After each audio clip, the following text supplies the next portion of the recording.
விசச்சாராய பலியை கண்டித்து தேமுதிக சார்பாக மதுரையில் ஆர்ப்பாட்டம் நடைபெற்று வருகிறது. கூடுதல் விவரங்களை செய்தியாளர் மதிவாணன் வழங்க கேட்கலாம். மதிவாணன், யாருடைய தலைமை இந்த ஆர்ப்பாட்டமாக நடைபெற்று வருகிறது? கூடுதல் விவரங்கள். வணக்கம் ராம்குமார். தமிழகத்தையே உலுக்கி இருக்கிற இந்த கள்ளச்சாராயத்தின் காரணமாக கிட்டத்தட்ட 50க்கும் மேற்பட்டோர் பலியாகி இருக்கிற சம்பவமானது தமிழகத்தையே உலுக்கி இருக்கிறது. இதனை அடுத்துத்தான் அனைத்து அரசியல் கட்சிகளும் தமிழக அரசுக்கு எதிரான கண்டன கோஷங்களையும் கண்டனங்களையும் தெரிவித்து வருகின்றனர். அதனுடைய அடிப்படையில் நேற்றைய பொழுது மதுரை மாவட்டத்தில் அதிமுக சார்பாக ஒரு மிகப்பெரிய கண்டன ஆர்ப்பாட்டம் என்பது நடைபெற்று நிறைவேற்றிருக்கிற சூழ்நிலையில் இன்று அதனுடைய கூட்டணி கட்சியான தேமுதிக தற்சமயம் மதுரை மிக சரியாக ஆட்சித்தலைவருக்கு அருகாமையில் இருக்கக்கூடிய திருவள்ளுவர் சிலைக்கு அருகாமையில் ஒரு மிகப்பெரிய கண்டன ஆர்ப்பாட்டத்தை முன்னெடுத்து செல்கின்றனர். இந்த ஆர்ப்பாட்டத்தை பொறுத்தவரையில் தேமுதிகவினுடைய மதுரையின் முக்கிய நிர்வாகிகள் பங்கு கொண்டு தங்களது கண்டன கோஷங்களை எழுப்பி வருகின்றனர்.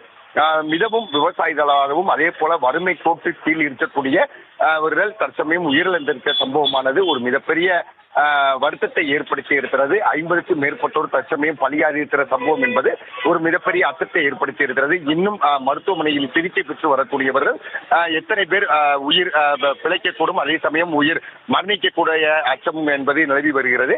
இனிமேலும் தமிழக அரசு உடனடியாக நடவடிக்கை எடுக்காமல் இருந்திடக்கூடாது. கண்டிப்பான நடவடிக்கைகளை தமிழக அரசு எடுக்க வேண்டும். அதே சமயம் அரசு அதிகாரிகளை மட்டுமே இடம் மாற்றம் செய்தால் என்பது ஏற்புடையதல்ல. தமிழக அரசு இனிமேல் வரும் காலகட்டங்களில் இந்த கள்ளச்சாராயத்தினுடைய புழக்கத்தை முழுமையாக ஒடுக்க வேண்டும். அதே போல யாராக இருப்பினும் சட்டத்தின் முன் அவர்களை நிறுத்தி தண்டனை வாங்கி தர வேண்டும்.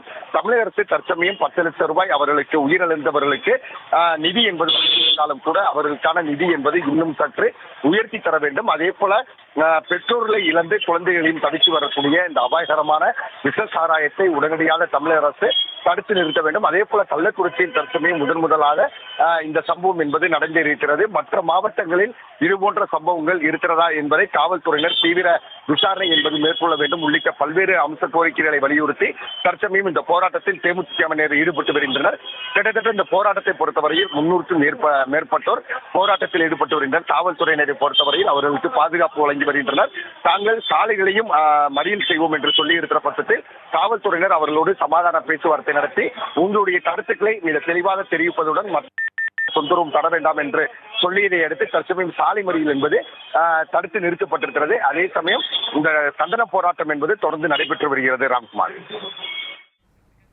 விஷச்சாராய பலியை கண்டித்து உரிய நடவடிக்கை எடுக்க வேண்டும் என்றும் கூறி மதுரையில் தேமுதிகவின் ஆர்ப்பாட்டம் நடத்தி வருகிற நிலை காட்சிகளை பார்த்துக் கொண்டிருக்கின்றோம். மேலும் கூடுதல் விவரத்தை தெரிவித்தமைக்கு நன்றி மதிவாணன்.